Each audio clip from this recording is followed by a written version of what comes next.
Hi, my name is Aaron, this is my show Reeducation, and today we're going to talk a little bit about market socialism. So without any further ado, let's jump into it. So before I start, I just want to say that a lot of people have wanted me to cover this topic for a very long time, but I do want to tell you that I'm not an expert on this. I might get a few things wrong, and if I do, leave a comment in the comment section down below, and maybe we'll make a follow-up video or something like that. But from what I understand, it's a fairly simple concept. It's essentially socialism with a market economy. Now, what exactly socialism is in this case, and how exactly that market economy works, that's definitely up for debate, but we are going to go through a few different ways in which a market socialist economy could function, and at the end I'm going to talk about why I don't personally love the idea. So like I was saying, market socialism is essentially socialism that uses a market economy to distribute goods. Now, most centrally planned socialist economies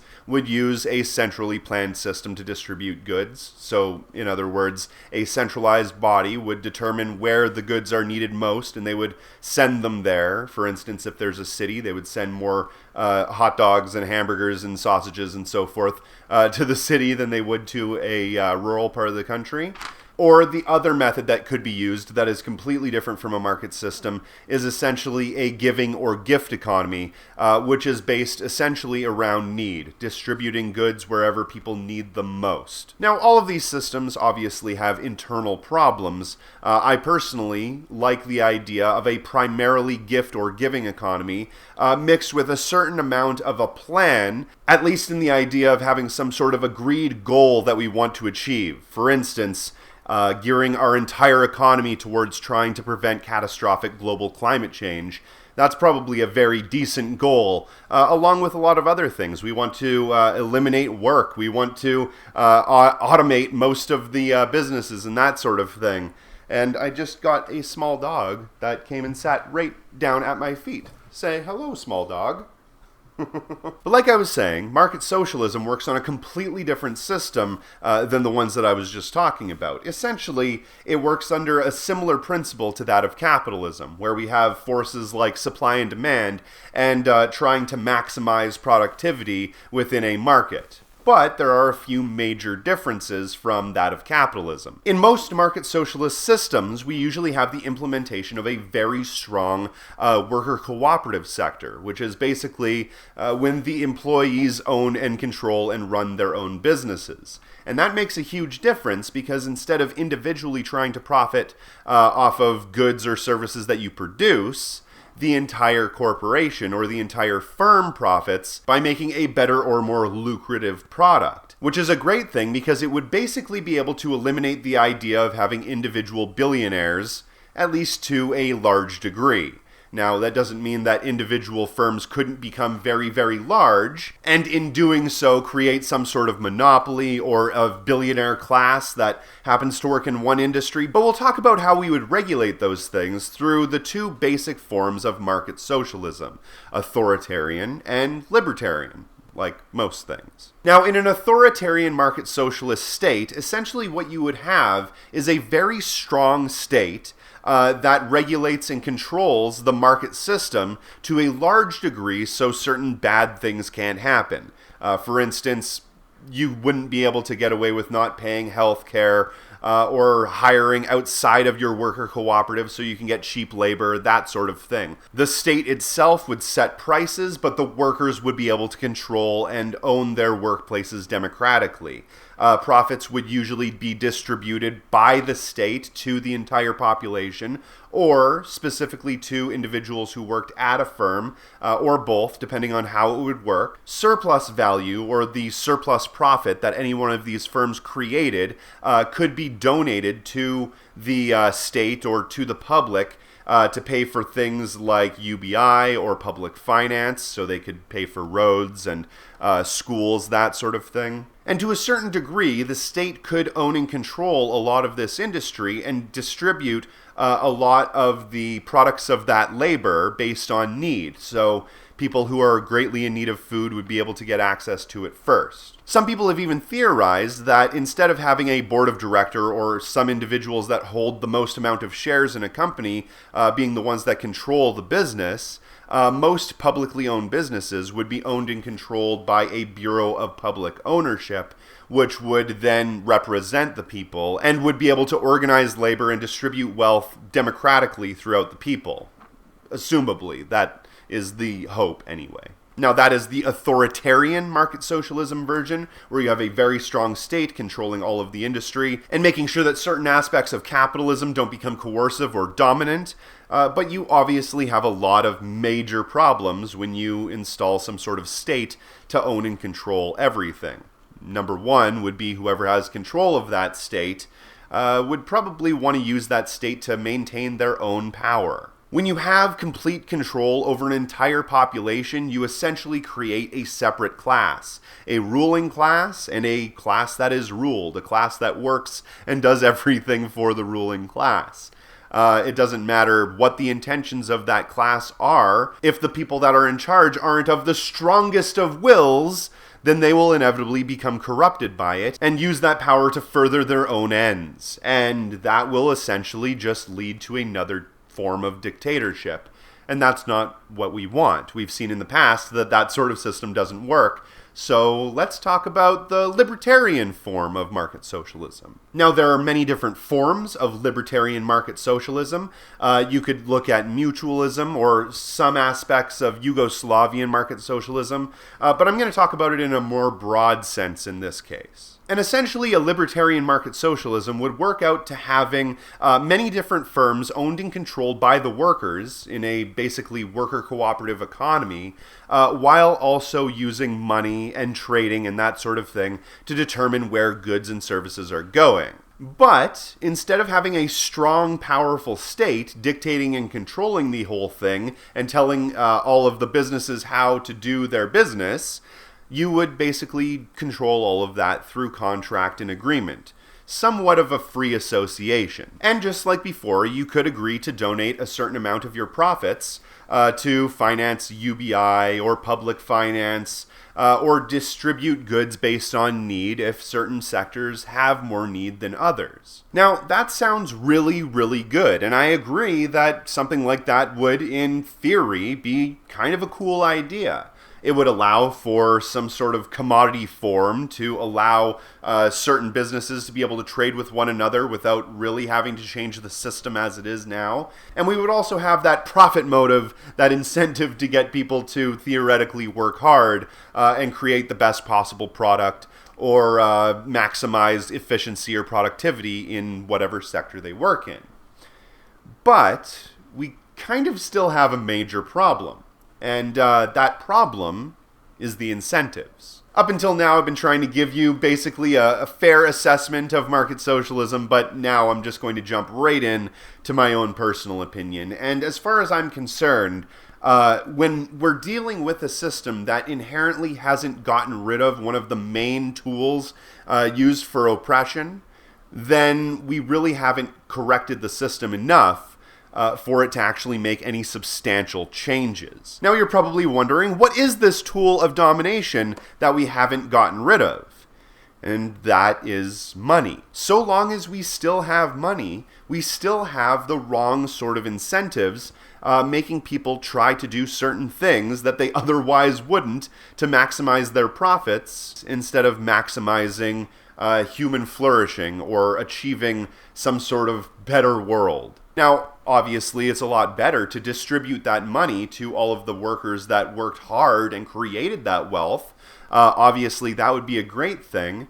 But distributing all of that money to a certain group of workers that created a certain business doesn't really make it into a socialist system. At least not by the definition of socialism, where you're trying to achieve a stateless, classless, moneyless society through a transitionary period. Money is one of the primary forces, one of the main tools that are used to dominate the population. Now, under a state-controlled market socialism, an authoritarian market socialism, you obviously have the ability to set prices and make sure that firms aren't destroying each other just so they can make the most profit. You can put some sort of limitations there.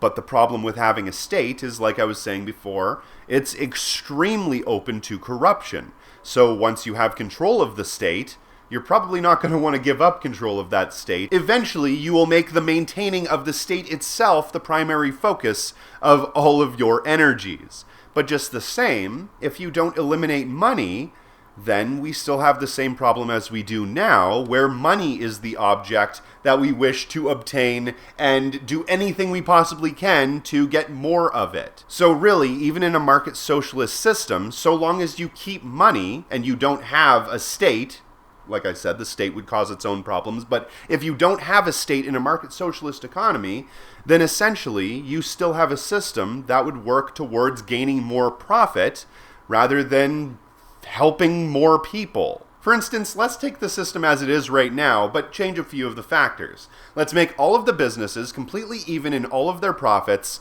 and make every single one of them owned and controlled by the workers. Now, obviously, we have democracy in the workplace, which is a great thing, and the workers would also be able to distribute the wealth amongst themselves within their firm or community, however they see fit. I love this so far, but let's see what problems start to accumulate. Now, eventually, over time, one firm, let's call it the McDonald's Worker Co-op, realizes that hiring more people costs more money, and therefore they don't get to share in more profits. So they decide that they're not going to hire any more people and try to just work with as many people as they have. But unfortunately, that creates a situation where a lot of the workers feel like they're working too hard. They could hire more people and alleviate the stress of all of that work, but that would cost them a lot of money on their bottom line. But if they were to look inside of their business another way and find other ways to increase profits or reduce expenditures, then they would probably do that. But how then could a business increase profits, reduce expenditures, and not have to hire more people?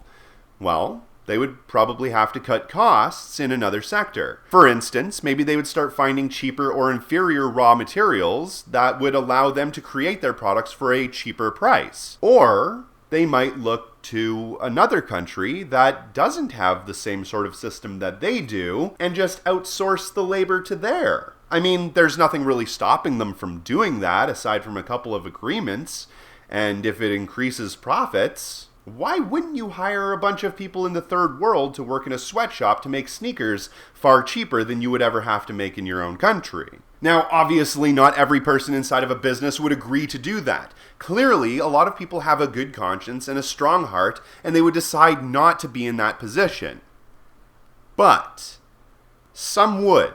And those people that would succeed because their businesses would make more profit. More profit means more wealth. More wealth means more power because you haven't eliminated money. Money in and of itself has become the ends to whatever means necessary to get it. Now, you could all agree as a society to put in regulations to stop that sort of thing, but if one of those firms happens to have a lot more money than everybody else does, say an Amazon worker cooperative or a Walmart worker cooperative that brings in billions of dollars a year, they would be able to pay an exorbitant amount of money to, let's say, the news media worker cooperative to give them nothing but good press, and make it seem as though what they're doing is actually a great thing. They would be able to work together with other massive co-ops and set prices at whatever price they wanted to make the most profit that they possibly could without ever having to hire more people. Even in capitalism, that's called price fixing, and there are laws against that. But if you don't have a state,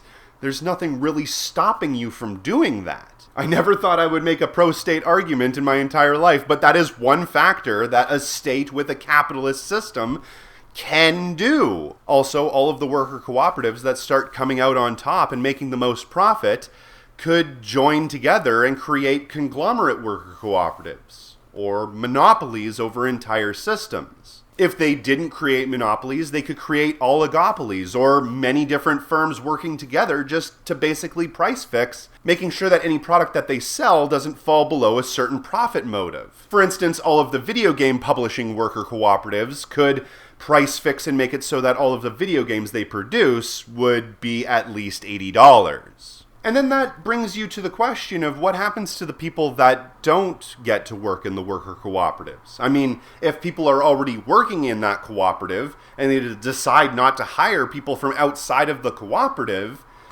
then what do those people do? Do they get money at all? How do they live? Do they freelance to the worker cooperatives? Because if they freelance to the worker cooperatives, they wouldn't be part of that worker cooperative. They would be an employee of the people that own the worker cooperative.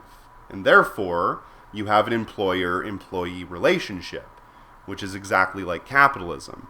So as you can see, there are a lot of major problems that market socialism creates. From my understanding, it would almost inevitably devolve back into a form of capitalism just like we have now.